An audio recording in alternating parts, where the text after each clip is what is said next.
شیخ Saadi نے انتہائی کٹھن زندگی گزاری، مشکل سے مشکل حالات کا سامنا کیا، سفر کی صعوبتیں برداشت کیں، مگر صبر و رضا کا دامن ہمیشہ تھامے رکھا۔ گلستان میں ایک جگہ لکھتے ہیں، میں نے کبھی زمانے کی سختی اور آسمان کی گردش کا شکوہ نہیں کیا، مگر ایک موقع ایسا آیا کہ دامن استقلال ہاتھ سے چھوٹ گیا کہ میرے پاؤں میں جوتے تھے نہ خریدنے کے لیے پیسے۔ اسی حالت میں اداس اور دل برداشتہ کوفے کی جامع مسجد جا پہنچا۔ وہاں ایک شخص پر نظر پڑی جو پیروں سے معذور تھا۔ اسی وقت سجدہ شکر بجا لایا اور ننگے پاؤں کو غنیمت سمجھا۔ عربی میں شیخ سعدی کی ایک نعتیہ ربائی زبان زد عام ہے۔ روایت ہے کہ جب شیخ سعدی نے اس ربائی کے 3 مصرے لکھ لیے، بلغ الللا بکمالہ، کشف الدجا بجمالہ، حسنت جمیع خصالہ، تو چوتھا مصرع بالکل موزوں نہیں ہو رہا تھا کہ خواب میں حضرت محمد صلی اللہ علیہ وآلہ وسلم کی زیارت نصیب ہوئی۔ آقائے دو جہاں صلی اللہ علیہ وآلہ وسلم نے سعدی کو نعتیہ اشعار سنانے کے لیے کہا۔ شیخ سعدی نے ہاتھ باندھ کر عرض کیا، ابھی 3 مصرے ہوئے ہیں، چوتھا موزوں نہیں ہو رہا۔ آپ صلی اللہ علیہ وآلہ وسلم نے فرمایا، وہ 3 ہی سناؤ۔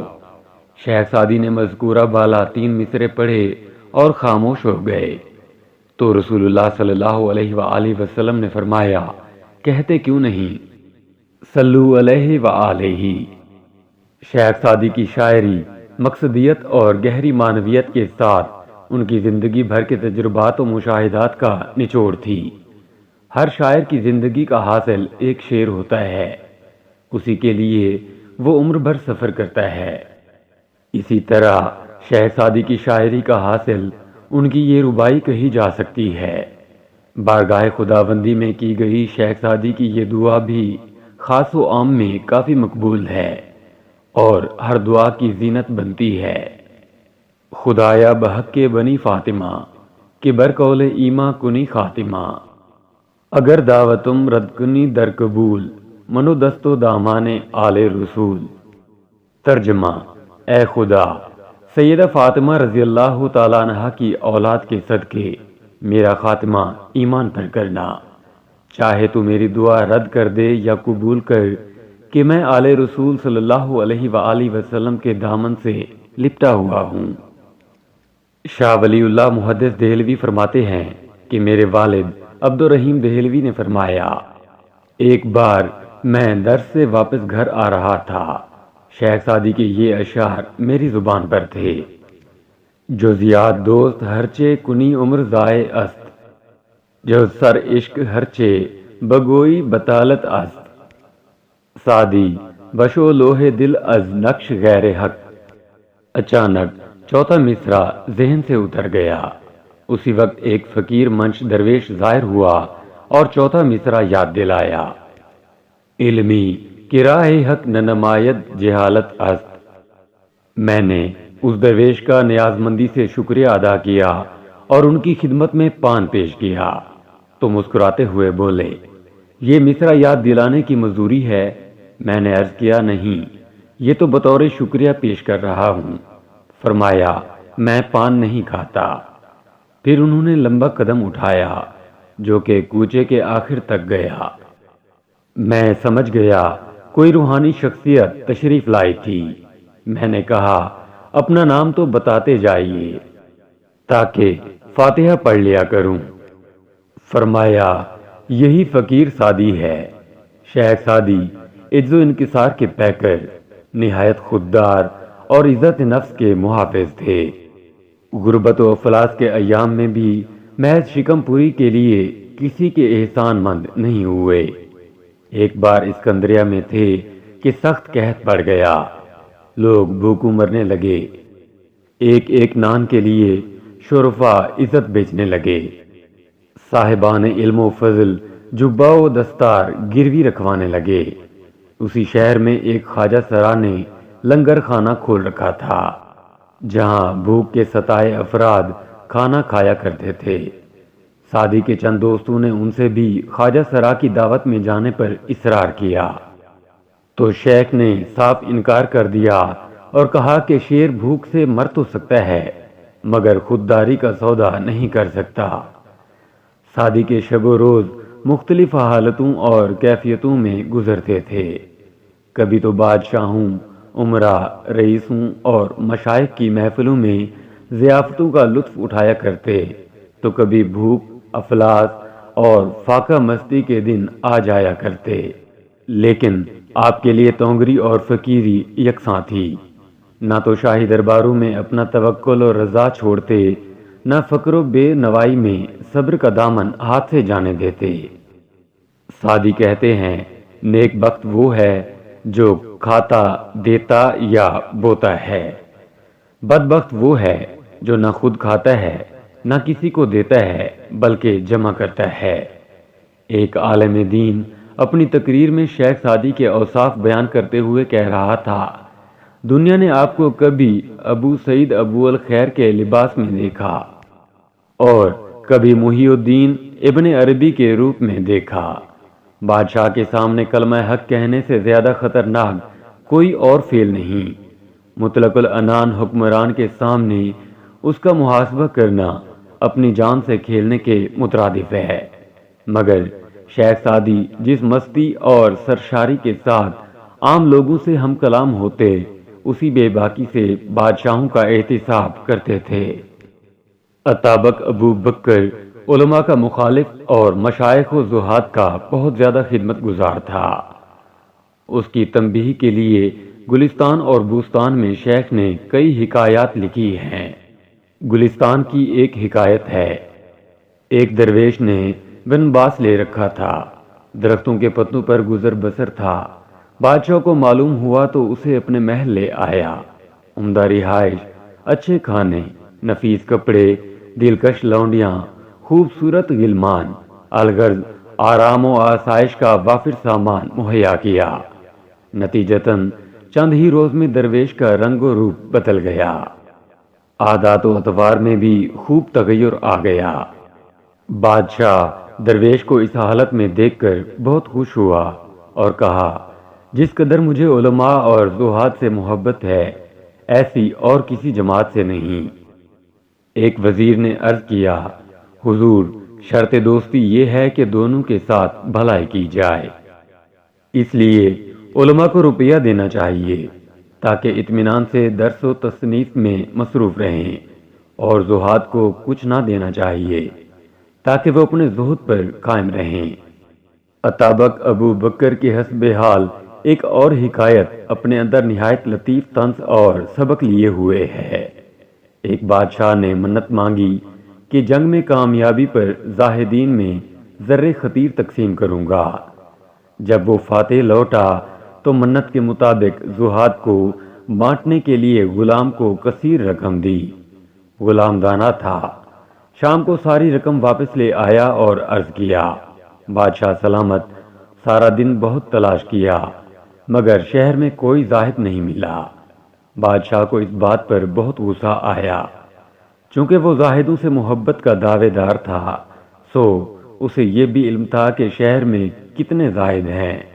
لہذا بادشاہ نے غلام سے کہا، میرے علم کے مطابق اس شہر میں 400 سے زائد زہاد ہیں اور تو کہتا ہے کوئی نہیں ملا۔ غلام نے جان کی امان چاہتے ہوئے عرض کیا، حضور، جو زاہد ہیں وہ تو لیتے نہیں اور جو لیتے ہیں وہ زاہد نہیں۔ شیخ سعدی کی جرت اور بے باکی ضرب المثل تھی۔ ظالم بادشاہوں کو کھری کھری سنانے میں ہرگز رعایت نہیں کرتے تھے، چاہے اس کا انجام کچھ بھی ہو۔ ایک دفعہ ایک بادشاہ جس کے ظلم و ستم سے رعایا سخت مشکل میں تھی، اس نے آپ سے دعائے خیر کی التجا کی۔ آپ نے بے تکلف فرمایا، تیرے حق میں دوپہر تک خواب آلود رہنا افضل ہے، تاکہ اتنی دیر تک تو خلق خدا تیرے جور و ستم سے محفوظ رہے۔ خلق خدا کی بھلائی شیخ سعدی کا قبلہ اول، بنی نوع انسانیت کی فلاح نصب العین تھا۔ وہ خدا کی مخلوق میں کوئی فرق روا رکھنے کے قائل نہیں تھے اور کہتے ہیں بنی آدم آزائی یک پیکرند کہ در آفرینش زیک گوہرند چوزوی بدرد آورد روزگار دگر روزوہارا نماند قرار تو کز محنت دیگراں بھی افی نہ شاید کہ نامت نہند آدمی، یعنی انسان ایک جوہر سے تخلیق ہوا ہے اور سب انسان ایک ہی جسم کے اعضاء ہیں۔ اگر کسی عضو کو تکلیف ہو تو باقیوں کو بھی تکلیف ہوتی ہے، اور جو دوسروں کی تکلیف پر کوئی رنج و غم محسوس نہیں کرتے انہیں انسان نہیں کہا جا سکتا۔ آپ کا دستور تھا کہ کھانے کے 3 حصے کیا کرتے تھے، ایک حصہ خود کھا لیا کرتے تھے، دوسرا فقیروں اور درویشوں کو دے دیا کرتے تھے، اور تیسرا دروازے پر لٹکے چھینکے پر رکھ چھوڑتے تھے تاکہ اگر کوئی ضرورت مند آئے تو وہ خود لے لیا کرے۔ سعدی کہتے ہیں کسی درویش سے اس کی پریشان حالی اور قحط سالی کی صورتحال میں اس وقت تک یہ نہ پوچھو کہ وہ کیسا محسوس کرتا ہے تاکہ اس کے زخم پر مرہم لگانے یا اس کی دیکھ بھال کے لیے تیار نہ ہو۔ شیخ سعدی نے حصول تعلیم کے لیے اپنے آبائی شہر شیراز کو خیرباد کہا تھا، اور پھر تعلیم کے بعد شوق سیاحت انہیں ملکوں لیے پھرا۔ جب سیر و سفر سے جی بھر گیا تو وطن کی یاد ستانے لگی۔ شیراز آنے والوں کی بابت معلوم ہوا کہ سعد زنگی کا بیٹا قتلو خان ابو بکر تخت نشین ہے، اور اس نے فارس کو جو سال ہا سال سے آفات و حوادث کی زد میں تھا قلیل عرصے میں سرسبز و شاداب کر دیا ہے۔ تو شیخ سعدی رحمۃ اللہ علیہ نے بھی شیراز کی جانب عزم سفر کیا۔ شیراز پہنچ کر شیخ کو علم و فضیلت ظاہری طور پر چھپانا پڑی، کیونکہ اتابک ابو بکر بے شمار خوبیوں کے باوجود علماء سے بدگمانی اور جاہل فقیروں سے عقیدت رکھتا تھا۔ تاریخ وصاف میں لکھا ہے کہ ایک جاہل شخص مشیخت مآب بن کر ابو بکر کے دربار میں آیا۔ اتابک نے اس کی بہت تعظیم و تکریم کی، اور جب نماز مغرب کا وقت آیا تو اس سے امامت کروائی۔ اس شخص نے قرأت غلط پڑھی، مگر اس کے باوجود اتابک نے عقیدت و احترام سے اسے بہت کچھ دے کر رخصت کیا۔ ایسے ماحول میں شیخ سعدی علماء کے لباس میں کیسے رہ سکتے تھے؟ سو انہوں نے اس کے دربار میں جانے سے احتراز کرتے ہوئے گوشہ نشینی اختیار کر لی۔ خواجہ علاء الدین نے آپ کی خدمت میں 50,000 دینار بھیجے، مگر آپ نے لینے سے انکار کر دیا تو اس نے اس رقم سے ایک خانقاہ تعمیر کروا دی۔ شیخ سعدی شب و روز اس خانقاہ میں بسر کرتے اور دنیا کی بے ثباتی پر غور و فکر کرتے، لہذا گلستان کے آغاز سے متعلق خود سعدی کا کہنا ہے، ایک رات میں اپنے گزرے دنوں کا جائزہ لے رہا تھا، زندگی کے عقارت جانے پر پچھتا رہا تھا اور اپنے حسب حال پر شعر گنگنا رہا تھا۔ ہر دم از عمر بھی رود نفسی چون نگاہ میں کنم نماندہ بسی۔ ترجمہ: سانس کی ڈور ہر لحظہ کم ہو رہی ہے، پیچھے مڑ کر دیکھتا ہوں تو معلوم ہوتا ہے عمر تھوڑی رہ گئی ہے۔ ای کے پنجہ رفتو در خوابی مگر این پنجو روزہ دریابی۔